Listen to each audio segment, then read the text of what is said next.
नमस्कार, मैं विनोद कुमार शुक्ला। अड्डा पर आपका स्वागत है।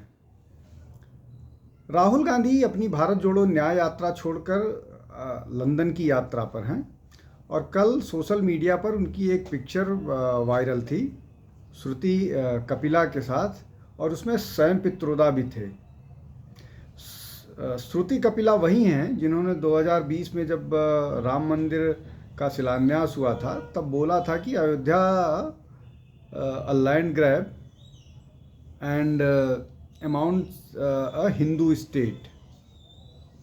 तो ये और भी वो anti BJP, anti Modi, anti India बातें करती रहती हैं और कहा जाता है कि किसी न किसी तरह से उनका सोरोस के साथ कनेक्शन है। खैर, वो भारतीय मूल की हैं लेकिन लंदन रहती हैं, एसोसिएट प्रोफेसर बताई जाती हैं। लेकिन राहुल गांधी को अचानक अपनी यात्रा छोड़ करके क्यों जाना पड़ा लंदन, मैं समझने और समझाने की कोशिश करता हूँ।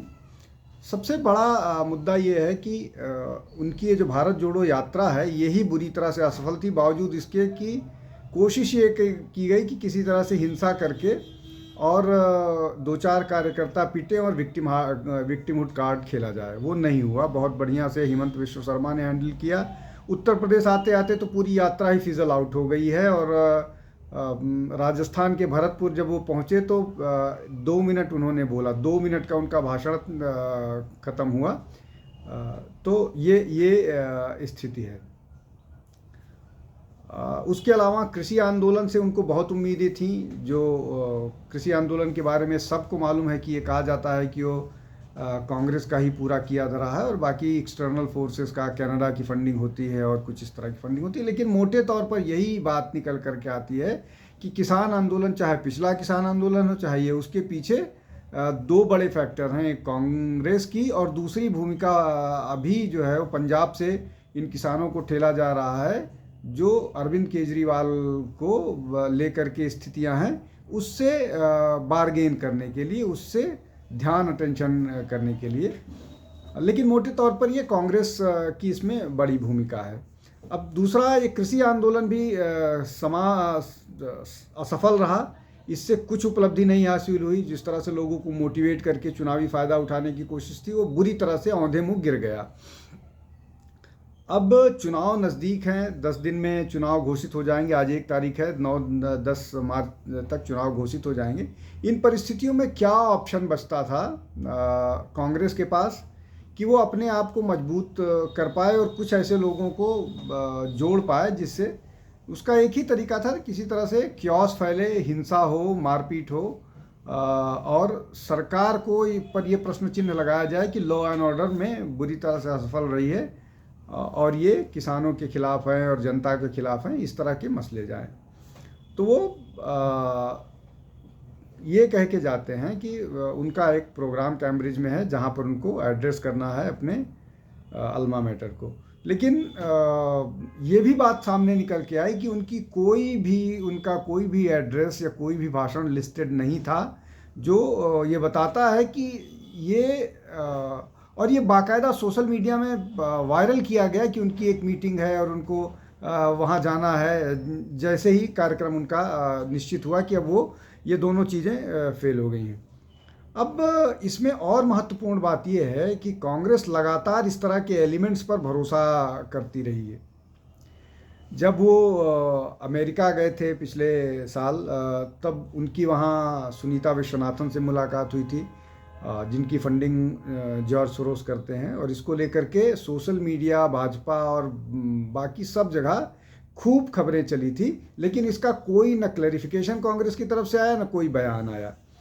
इसके बाद जब राहुल गांधी की पहली यात्रा चल रही थी, भारत जोड़ो यात्रा, तो उनको ओपन सोसाइटी फाउंडेशन के जो ग्लोबल वाइस प्रेसिडेंट हैं सलिल शेट्टी, उन्होंने बेंगलोर में ज्वाइन किया था। तो वो भी जॉर्ज सोरोस का, सबको मालूम है कि ये ओपन सोसाइटी फाउंडेशन जो है इसको कौन फंड करता है। उसके अलावा यूएस विजिट के ही दौरान जो उनके कार्यक्रम थे, उस कार्यक्रम को जो लोग संचालित करते थे या जो लोग कोऑर्डिनेटर थे, उनमें दो बड़े संगठन थे, एक इंडियन अमेरिकन मुस्लिम काउंसिल और Islamic circle of north America. ये दोनों पाकिस्तान डीप स्टेट से किसी न किसी तरह से लिंक हैं। इसका ये सब कुछ सोशल मीडिया डोमेन में उपलब्ध है। राहुल गांधी का चीन के साथ MOU साइन कर, मतलब कांग्रेस का चीन के साथ MOU साइन करना, ये सब कुछ आसानी से सब जगह उपलब्ध है, पाया जा सकता है। लेकिन एक के बाद एक इस तरह की गतिविधियों में शामिल होना, क्या कांग्रेस को अपने कार्यक्रमों, अपनी जनता, देश के लोगों, अपने नेताओं पर भरोसा नहीं है कि वो ऐसे एलिमेंट्स के साथ जो जॉर्ज सोरोस जो मिलियंस खर्च करने के लिए तैयार है, dismantle India, dismantle Modi government, बहुत सारे और ऑर्गेनाइजेशन हैं जो डिसमेंटल इंडिया पर काम कर रहे हैं, वो समर्थन करते हैं, उनके सोशल मीडिया हैंडल समर्थन करते हैं।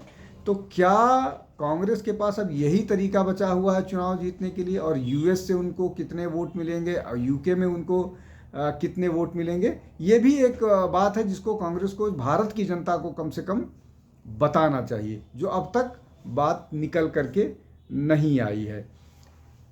अब वहाँ से लौट के सामान्यतः ये भी बात आती है कि जब राहुल गांधी अपनी विदेश यात्रा से लौटते हैं तो भारत में कोई बखेड़ा होता है। हालांकि ये चुनाव का साल है, 10 दिन में चुनाव की घोषणा हो जाएगी और election commission of India take over कर लेगा, तो रिस्पॉन्सिबिलिटी इलेक्शन कमीशन की इलेक्शन कमीशन ऑफ इंडिया की हो जाती है। इसलिए कि जो सरकार होती है, जो प्रधानमंत्री होते हैं, वो केयर टेकर प्राइम मिनिस्टर या केयर टेकर गवर्नमेंट हो जाती है। अगर इन सारे फैक्ट्स को देखा जाए तो राहुल गांधी इस यात्रा में हताशा ज़्यादा लग रही है और वो अपने सारे कार्यक्रमों में सारी उनकी अडानी अंबानी के खिलाफ जो मुहिम थी वो सब करने के बाद भी असफल हुए हैं। और फिर वो एक बार लगता है कि अपने जो पश्चिम के आका हैं उनके पास गए हैं, इसलिए कि वहाँ जाकर वो ये कहते हैं कि जब उन्होंने शायद अपना ये इंटरव्यू श्रुति कपिला को दिया था, तब उन्होंने उस इंटरव्यू में, या कैम्ब्रिज के ही एक इंटरव्यू में उन्होंने कहा था कि US और अमेरिका को आगे आना चाहिए भारत में डेमोक्रेसी को बचाने के लिए। तो भारत में डेमोक्रेसी बचाने के लिए राहुल गांधी कैम्ब्रिज की यात्रा, विदेश US की यात्रा पर जाते हैं। ये अपने आप में न केवल दुखद है बल्कि शर्मनाक है। अब लौट के आने पर उनकी बातों से समझने की कोशिश करेंगे कि क्या वो वहाँ से उनको ट्यूटर किया गया है, क्या वो सीख कर समझ कर और क्या योजना बनाकर आए हैं।